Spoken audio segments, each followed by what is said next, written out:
सेवानिवृत्त कर्मचारियों ने सरकार के खिलाफ बिगुल फूंका। 60, 65, 70 वर्ष की आयु के बाद 5, 10, 15% बेसिक पेंशन की बढ़ोतरी करना, कैशलेस मेडिकल सुविधा उपलब्ध करवाना, मेडिकल भत्ता 1,000 रुपए से बढ़ाकर 2,500 रुपए करना, कर्मचारियों पर पुरानी पेंशन प्रणाली लागू करना। सेवानिवृत्त कर्मचारी संगठन द्वारा होडल बस स्टैंड पर कार्यकर्ता सम्मेलन का आयोजन किया गया। कार्यक्रम की अध्यक्षता चौधरी डालचंद तेवतिया ने की थी तथा मंच संचालन जय सिंह गिल ने किया। कार्यक्रम के संयोजक जवाहर सिंह थे। कार्यक्रम में वरिष्ठ नेताओं को फूलमाला और पगड़ी बांधकर सम्मानित किया गया। कार्यक्रम में 60, 65, 70 वर्ष की आयु के बाद 5, 10, 15% बेसिक पेंशन की बढ़ोतरी करना, कैशलेस मेडिकल सुविधा उपलब्ध करवाना, मेडिकल भत्ता 1,000 रुपए से बढ़ाकर 2,500 रुपए करना, कर्मचारियों पर पुरानी पेंशन प्रणाली लागू करना जैसे मुद्दों को लेकर विशेष चर्चा की गई। कर्मचारियों ने प्रदेश सरकार के खिलाफ जोरदार नारेबाजी की। आगामी 27 अप्रैल को सभी जिला मुख्यालयों पर प्रदर्शन कर ज्ञापन देने का निर्णय लिया गया। संबोधित करते हुए कर्मचारी संगठन के नेता ज्ञान सिंह चौहान ने कहा कि प्रदेश सरकार सेवानिवृत्त कर्मचारियों के साथ सौतेला व्यवहार कर रही है। परिवहन सेवानिवृत्त कर्मचारियों को विभाग के बसों में सफर करने के मुफ्त सेवा प्रतिबंधित कर दिया गया, जबकि विभाग के सेवानिवृत्त कर्मचारियों द्वारा बस में सफर करने से विभाग को किसी प्रकार की वित्तीय हानि नहीं होती। विभाग को इसमें किसी प्रकार की अलग से वित्तीय सहायता देने की भी आवश्यकता नहीं होती। ऐसे में सरकार के द्वारा लिया गया फैसला बहुत अशोभनीय है। इस अवसर पर जवाहर सिंह रावत को जिला प्रधान मनोनीत किया गया। होडल से रतन सिंह की रिपोर्ट। जो आज आपकी जो रिटायर कर्मचारियों की जो संघ की यहाँ जो आज बैठक हुई है, इस बैठक का क्या उद्देश्य है और आगे की रणनीति क्या तय की गई?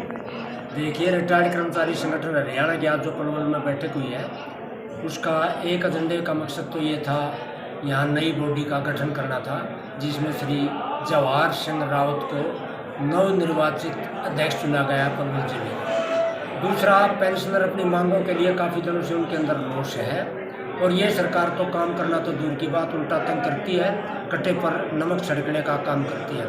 उदाहरण के तौर पर 25/8/2014 को शायद ये एक्यूरेट डेट या ये तारीख और कोई संगठन बता पाए आपको। हरियाणा प्रदेश के उस समय के मुख्यमंत्री चौधरी भूपेंद्र सिंह हुड्डा ने एक आदेश पारित किया था, जिसमें साफ साफ लिखा था कि हरियाणा प्रदेश के पेंशनर को और कर्मचारियों को पंजाब और पड़ोसी राज्य हिमाचल की तरह तनख्वाह पेंशन मिलेगी। मगर कब से मिलेगी वो भी हेरा फेरी करके मैं कहूँगा आपके माध्यम से इस बात को, वो मिलेगी 1/11/14 से। 1/11/14 से पहले चुनाव हो गए, चुनाव में कांग्रेस सरकार आ गई, बीजेपी सत्ता में आ गई। बीजेपी ने वो लेटर ही खुदा लाइन डाल दिया। जब चुनाव आए, हमने बीजेपी सरकार को घेरा। उन्होंने आज भी उनके घोषणा पत्र के सीरियल नंबर 10 में लिखा है, जो ही हमारी सरकार आएगी दोबारा हम पेंशनरों की मांगे हम पूरी करेंगे, मगर टाटा फीस रहा। जिस कारण प्रदेश के अंदर आज 2,85,728 पेंशनर है। एक्यूरेट आंक पड़ा होता हूँ, प्रत्येक के अंदर ये रोष है कि सरकार हमारी मांगे क्यों नहीं मांगे। अब आप ये पूछो कि आपकी मांगे क्या है? कितनी बोकर खर्चे वाली थोड़ी मांग है। 4 साल में अगर एक पेंशनर एक्सपायर हो जाता तो हम कहते हैं उसको विधवा को भी LTC दे दो। LTC मिलती है, लीव ट्रेनिंग सर्टिफिकेट जिसको कहते हैं, मगर सरकार नहीं। बीमार रहते हैं तकरीबन after the age of 60 years everybody remain sick, हर कोई बीमार रहता है।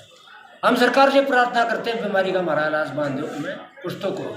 इससे पहले आप बताऊँ आपको एक बात, कितनी नकमापन करें हमारे साथ सरकार ने। सोलंकी कॉर्नर से नेगोशिएशन की थी, मेरी वार्तालाप हुई थी यूनियन के साथ लेकर के। वो भी बुजुर्ग थे उस टाइम। मैंने कहा था सोलंकी जी 500 रुपये मिलते थे, अब 1000 किए।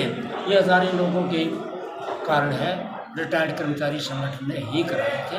कोई भाई यूँ कहे 1/11/16 को पे कमीशन रिवाइज हुआ था, सेम उस टाइम में लेते no it was the efforts of retired कर्मचारी संगठन हरियाणा।